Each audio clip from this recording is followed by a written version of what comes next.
They hunted in the darkness of the Atlantic, sent thousands of Allied ships to the ocean floor, and nearly starved Britain into surrender. They prowled beneath the waves from the Arctic to the Caribbean, from the Mediterranean to the Indian Ocean, silent killers that struck without warning and vanished into the depths. Over 1,100 U-boats were built, sinking more than 3,000 Allied vessels and claiming 70,000 lives. This is the complete catalog of Germany's underwater fleet, the wolf packs that nearly won the Battle of the Atlantic. Pre-war experimental types. Type 1, the treaty breaker, Germany's first post-WI U-boat, built secretly to violate the Treaty of Versailles. Large and experimental, with a 10.5 centimeters deck gun. Only two were built before Germany abandoned this design as too complex and expensive. They proved the concept, but weren't practical for mass production. Type 2, the coastal canoe nicknamed Einbaum or dugout canoe by crews. Small coastal submarines perfect for training and Baltic operations.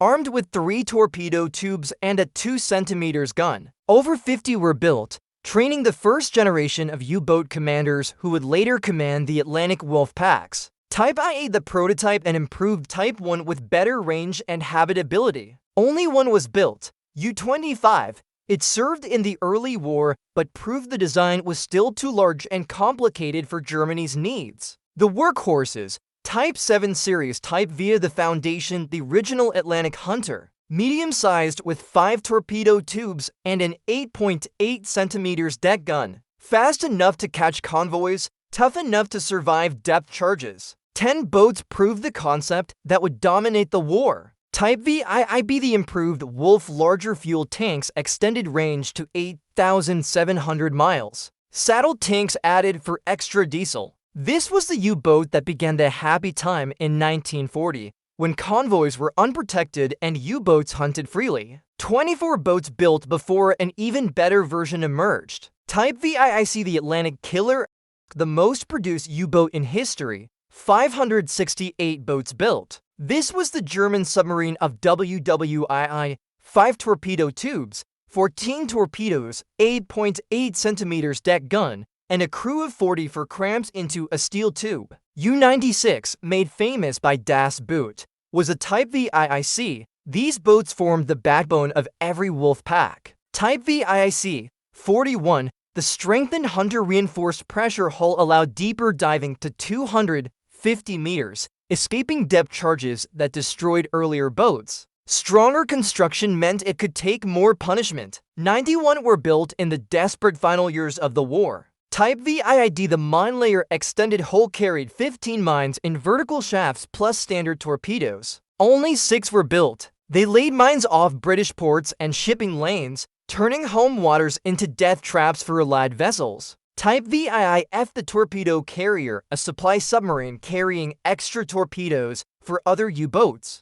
It could transfer 25 torpedoes at sea, extending wolf pack operations. Only 4 were built, and 3 were lost before proving their worth. Before we dive into the revolutionary late war designs, if you're enjoying this journey through Germany's underwater fleet, don't forget to like and subscribe to our Index History for more military history. Now, let's look at the boats that could have changed everything. The long-range raiders. Type VIIC series. Type IXA, the ocean raider, larger than Type 7 with 12,000-mile range. These U-boats could reach the American coast, the Caribbean, and beyond. 8 boats proved long-range commerce raiding was viable and terrifying. Type IXB, the Atlantic crosser, improved range of 13,850 miles, allowed patrols off Africa, South America, and the U.S. East Coast. 14 boats hunted in distant waters where convoys weren't yet organized. They created panic along the American seaboard in 1942. Type IXC, the most successful, the perfect balance of range, armament, and reliability. 22 torpedoes, 11,000-mile range, and a 10.5 centimeters deck gun. 141 boats built. These were the Aces boats. Commanders like Wolfgang Luth racked up incredible tonnage scores. Type IXC 40, the extended range additional fuel storage pushed range to 13,450 miles. They hunted off South Africa, Madagascar, and in the Indian Ocean, far from Allied air cover. 87 boats built, and they caused havoc in supposedly safe waters. Type IXD won the supercruiser enormous submarines designed for transoceanic missions to Japanese-held ports. 2 were built but proved too large and slow for combat operations. They served as supply boats instead. Type IXD to the Asian Warrior massive 31,500-mile range allowed missions to Penang,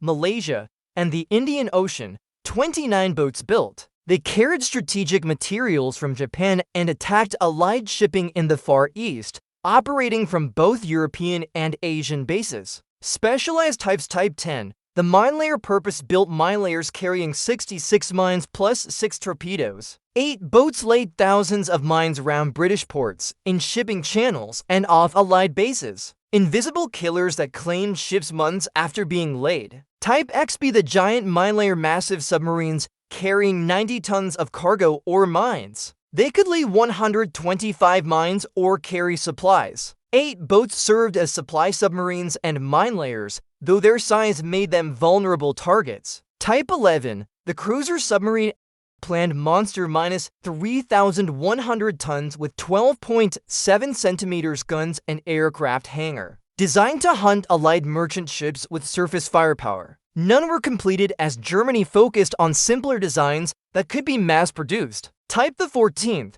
The Milchkuh, the supply submarine nicknamed Milchkuh or Milk Cow. No torpedo tubes, only supplies. They carried 430 tons of fuel, torpedoes, food, and replacement parts. 10 boats extended wolf pack operations by months. Their loss in 1943 crippled Atlantic operations. Type the 17th. The Walter boat revolutionary hydrogen peroxide propulsion promised 25-knot underwater speed, faster than most surface ships. Only 3 experimental boats were built. The system was dangerous and unreliable, but it pointed to the future of submarine warfare. Type 18. The advanced Walter and improved hydrogen peroxide design that was never completed. It would have been nearly uncatchable underwater, but the war ended before production began. Type 20. The transport modified Type 7 hulls designed to carry supplies to isolated German garrisons and troops. They removed torpedo capability for cargo space. Only one was converted before the war ended. The revolutionary Electroboots. Type XE. The Electroboot, the revolutionary submarine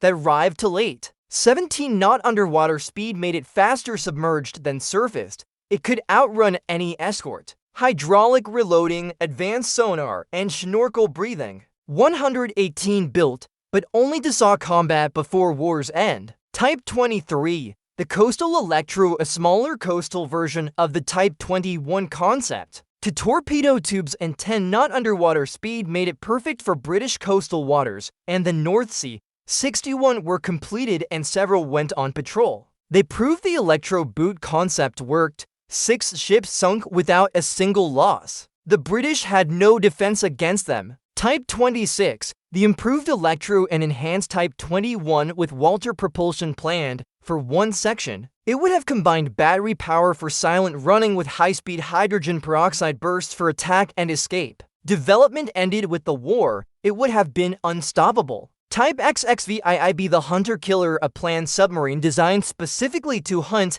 and kill Allied submarines. Fast, maneuverable, and equipped with advanced sonar. None were completed, but the concept influenced Cold War submarine development. Special operations boats. Type VIIE. The engineering testbed experimental boats testing new diesel engines and machinery. Only 3 were built, and they advanced submarine engineering for later designs. They weren't combat-focused, but proved vital technologies. Type IXE. The supply variant modified Type 9 hulls, converted to carry supplies and spare parts for other U-boats. They lacked some torpedo capacity, but extended operational range of attack boats. Sea Hund, the Midget submarine 2-man submersibles with 2 external torpedoes. Over 285 were built in the desperate final months. Crews called them death traps, but they sank 9 ships and damaged more. Operating from Dutch ports, they were Germany's last maritime offensive weapon. Biber, the one-man swimmer, a tiny one-man submarine carrying 2 torpedoes. 324 were built,